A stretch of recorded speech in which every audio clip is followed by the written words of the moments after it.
A dialogue. दो students हैं, फरासत और सलीम। दोनों एक ही क्लास में पढ़ते हैं, लेकिन इस वक्त वो कॉलेज की लाइब्रेरी में बैठ के अखबार पढ़ रहे हैं। जो फरासत है वो कहता है कि ओ मेरे खुदा, एक और वाकया हो गया बच्चे से ज्यादती का।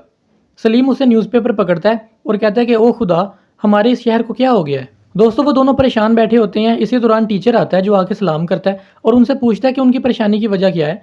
तो जो फरासत है वो बताता है अखबार के बारे में।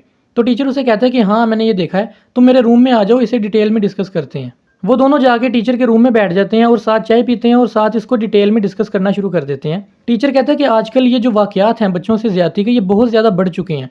तो फरासत कहता है कि काइंडली हमें ज़रा डिटेल में बताएं कि इसके क्या खतरात हो सकते हैं बच्चों को। तो टीचर कहता है देखो, जो बच्चों से ज्यादती है उसकी 4 किस्में हैं। पहला नेग्लेक्ट, दूसरा इमोशनल अब्यूज़, तीसरा फिजिकल अब्यूज़ और चौथा सेक्सुअल अब्यूज़। नेग्लेक्ट मतलब बच्चों को छोड़ देना कि जो मर्जी वो करते फिरें, ये बच्चों से ज्यादती है। और दूसरा इमोशनल अब्यूज़, यानी उनके इमोशंस को हर्ट करना, कोई ऐसी बात करना जिससे वो इमोशनली अपसेट हो जाएं, तो ये भी एक ज्यादती है। एक है फिजिकल अब्यूज़, यानी मारना पीटना हाथों से या डंडों से, ये भी अब्यूज़ है। और इसके अलावा जो फोर्थ है वो है सेक्सुअल अब्यूज़, यानी जिनसी हिरासत। जो सलीम है वो टीचर को कहता है कि ये जो ज्यादती के वाकयात हो रहे हैं, इनकी वजह से आजकल लोग सड़कों पे आ गए हैं, प्रोटेस्ट कर रहे हैं, और हम ये जो ज्यादती के वाकयात हैं इनको कैसे कम कर सकते हैं। टीचर जवाब देता है, वो कहता है कि देखो, जब भी इस तरह का कोई वाकया होता है तो पब्लिक के अंदर एक गुस्सा तो आता ही है, लेकिन इस तरह के वाकयात को कम इस तरह किया जा सकता है कि हमारा जो फैमिली सिस्टम है वो थोड़ा मजबूत हो, जिसकी वजह से हम फिजिकली, सोशली और इमोशनली अपने आप को स्टेबल रख सकें फैमिली के अंदर। जो फरासत है वो कहता है कि लेकिन हमारा फैमिली सिस्टम इतना ज़्यादा स्ट्रॉन्ग नहीं है। तो सलीम पूछता है कि ऐसी सूरत हाल में अब हम क्या करें जब हमारा फैमिली सिस्टम ही इतना स्ट्रॉन्ग ना हो। तो इस पे टीचर कहता है कि देखो, जितने भी मजहब है दुनिया के वो सारे, और हमारा जो आइन है इस मुल्क का, वो भी इस चीज़ को बड़ी इंपॉर्टेंस देता है। जैसे कि इस्लाम जो है वो कहता है कि जो बच्चे हैं, जो चिल्ड्रन हैं, वो एज अ गिफ्ट आते हैं इंसानों के पास अल्लाह की तरफ से। और इसके अलावा जो इस्लाम है वो बच्चों के हकूक के ऊपर भी बहुत ज्यादा जोर देता है। तो फरासत पूछता है कि असल में बच्चों के हकूक क्या हैं। तो टीचर कहता है कि बच्चों के हकूक ये हैं कि उन्हें अच्छा खिलाया जाए, अच्छे कपड़े दिए जाएं और उनकी हिफाजत की जाए जब तक वो बड़े ना हो जाएं, और इसके अलावा उन्हें अच्छी तालीम दी जाए और अच्छे इन्वायरमेंट में रखा जाए। ये उनके हकूक हैं। दोस्तों, सलीम पूछता है कि क्या हमारी हुकूमत की भी ये जिम्मेदारी है कि वो बच्चों की हिफाजत करे।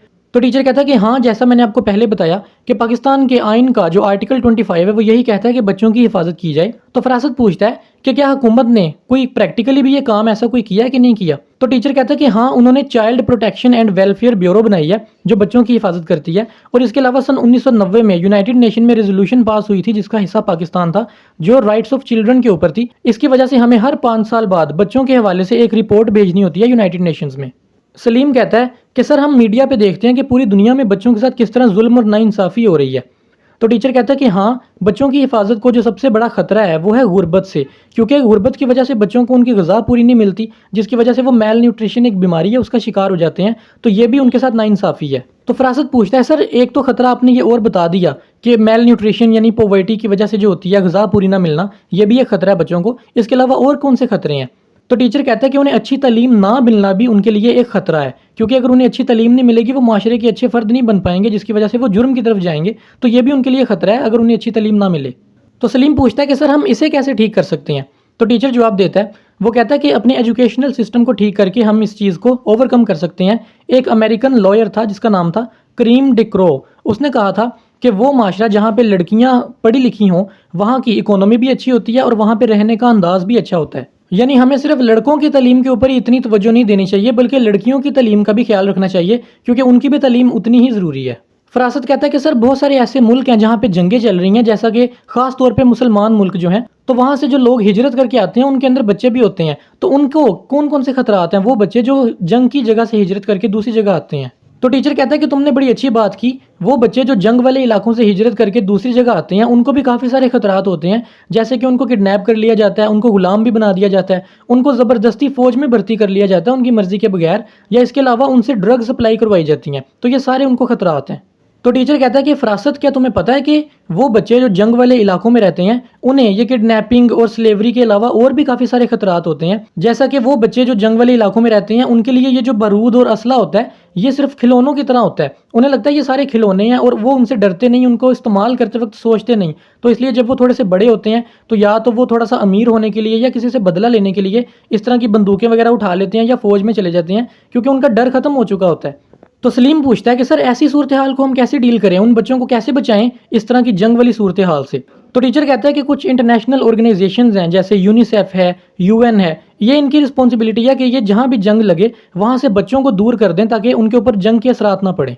फरासत कहता है कि सर हम जो भी कर लें लेकिन ये जो खतरात हैं ये दिन ब दिन बढ़ते ही चले जा रहे हैं। तो टीचर कहता है कि हाँ तुम ठीक कह रहे हो, ये बढ़ते चले जा रहे हैं, लेकिन फिर भी हमें अच्छे की उम्मीद रखनी चाहिए। और सबसे ज़्यादा अहम किरदार अदा जो कर सकती है वो है एजुकेशन। अगर इन बच्चों को हम एजुकेशन दे दें तो इनके बिहेवियर में बहुत सारी चेंजेस आ सकती हैं।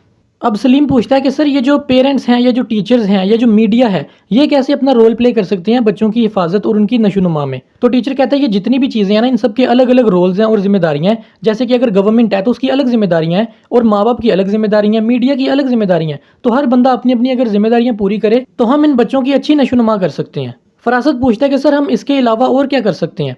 तो टीचर कहता है कि जो गवर्नमेंट है उसको अपने इदारे मजबूत करने पड़ेंगे। वो इदारे जो पहले से ही बनाए गए हैं लेकिन वो मजबूत नहीं है, जैसे कोई सोशल वेलफेयर डिपार्टमेंट्स हैं या कोई गवर्नमेंट इंस्टीट्यूशंस हैं, ये सारे इदारे मजबूत करने पड़ेंगे। और इसके अलावा अगर कोई टीचर देखे कि किसी बच्चे के साथ ज्यादती हुई है तो वो जाकर प्रॉपर वे में एक इदारे को बताए, जो इदारा आगे फर्दर इन्वेस्टिगेशन करे उस चीज़ की और इस चीज़ की गहराई तक पहुंचे। फरासत कहता है कि सर एक चीज़ हमने अभी तक डिस्कस नहीं की, वो ये है कि बच्चे की सेहत भी मेरे ख्याल से उतनी ही ज़रूरी है जितनी बच्चे की हिफाजत ज़रूरी है। तो टीचर कहता है कि हाँ तुमने बिल्कुल सही बात कही है, बच्चे की सेहत माँ बाप के लिए भी अच्छी चीज़ है और मुल्क के लिए भी अच्छी चीज़ है। तो सलीम पूछता है कि सर हम फिर बच्चे की सेहत को कैसे अच्छा बना सकते हैं। तो टीचर कहता है कि उसे बैलेंस डाइट देनी पड़ेगी, इसके अलावा उसे प्रॉपर एक शेल्टर देना पड़ेगा, यानी रहने की जगह फराहम करनी पड़ेगी, वो कहीं सड़कों पे ना सोता रहे। और इसके अलावा अगर वो कोई बीमारी का शिकार होता है तो उसे प्रॉपर ट्रीटमेंट देना पड़ेगा। और इसके अलावा उसका जो इन्वायरमेंट है जहाँ पे वो रहता है वो अच्छा होगा। तो ये सब चीज़ें मिला के उसकी सेहत पे इफेक्ट करेंगी और उसकी सेहत ऑटोमेटिकली अच्छी होगी। तो फरासत कहता है कि सर ये तो थी फिजिकल हेल्थ, यानी जिस्मानी जो सेहत होती है वो। एक जो मेंटल हेल्थ है, जहनी सेहत, उसका क्या। टीचर कहता है कि वो भी बहुत ज़्यादा ज़रूरी है। इसके लिए ज़रूरी है जो फैमिलीज़ हैं वो अपने बच्चों के साथ टाइम स्पेंड करें, उन्हें गाइड करें अगर उन्हें कोई मसला है, और इसके अलावा उन्हें प्रॉपर डिसिप्लिन सिखाएं। उनके साथ वक्त बिताने की वजह से उनकी जो मेंटल हेल्थ है वो स्टेबल रहेगी, और इसके अलावा उनके कॉन्फिडेंस को भी बढ़ाएं। टीचर कहता है कि इतनी सारी चीज़ें डिस्कस करने के बाद भी अभी तक तुमने एक चीज़ डिस्कस नहीं की, वो है सोशल मीडिया। तो वो दोनों कहते हैं कि सॉरी हमें याद नहीं रहा सोशल मीडिया का।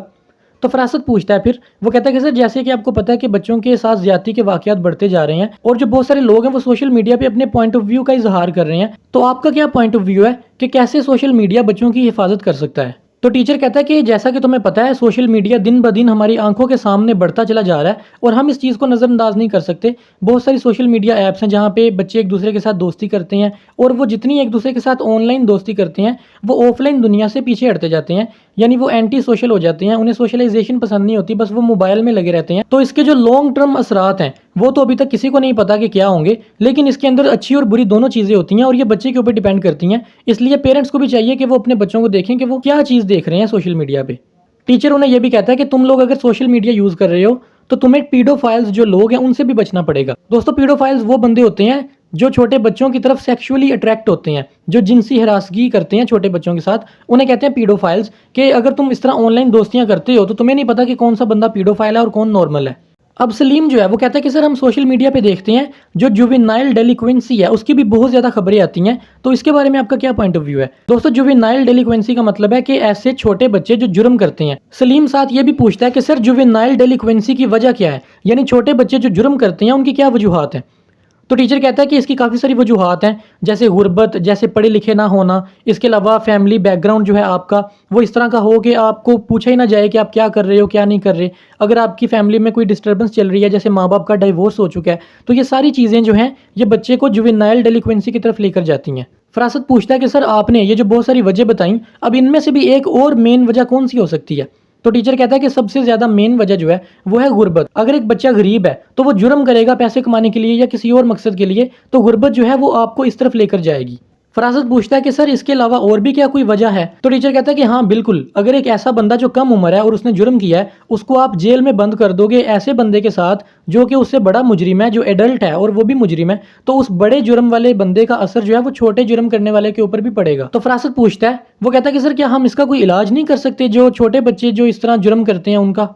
तो टीचर कहता है कि हाँ इलाज तो हम उनका कर सकते हैं, उनको काउंसलिंग की ज़रूरत होती है यानी मशवरे की, और इसके अलावा उनकी साइकोथेरेपीज़ की ज़रूरत होती है, यानी किसी साइकोलॉजिस्ट को उन्हें दिखाया जाए। उनका जो पॉइंट ऑफ व्यू है वो बदला जाए और उन्हें इमोशनली सपोर्ट किया जाए। ऐसा ना किया जाए कि अगर उसने जुर्म कर दिया तो हम सिर्फ उसको ब्लेम करते रहें हमेशा, बल्कि उसको इनकरेज किया जाए और उसको इस जुर्म से हटाया जाए। अगर हम इस तरह उस बच्चे का ट्रीटमेंट करेंगे तो वो बच्चा आने वाले वक्त में बहुत ज़्यादा प्रोडक्टिव होगा सोसाइटी के लिए और वो इस तरह के कामों में नहीं पड़ेगा। दोस्तों, इसके बाद जो फरासत और सलीम है वो सर का शुक्रिया अदा करते हैं कि आपने इतनी ज़्यादा हमें इन्फॉर्मेशन दी। तो टीचर बात ख़त्म करते वक्त कहता है कि जैसा कि तुम्हें पता है कि हमारे नबी सल्लल्लाहु अलैहि वसल्लम का फरमान है कि वो बंदा जो छोटों पर शफकत और बड़ों का एहतराम नहीं करता वो हम में से नहीं, तो तुम इस बात को याद रखना। तो फरासत और सलीम शुक्रिया अदा करते हैं और कमरे से चले जाते हैं। अब इसके क्वेश्चन आंसर्स करते हैं। मैं सोल्ड क्वेश्चन स्क्रीन पे दिखाऊंगा, आप रोक कर या स्क्रीनशॉट लेके आराम से पढ़ लें।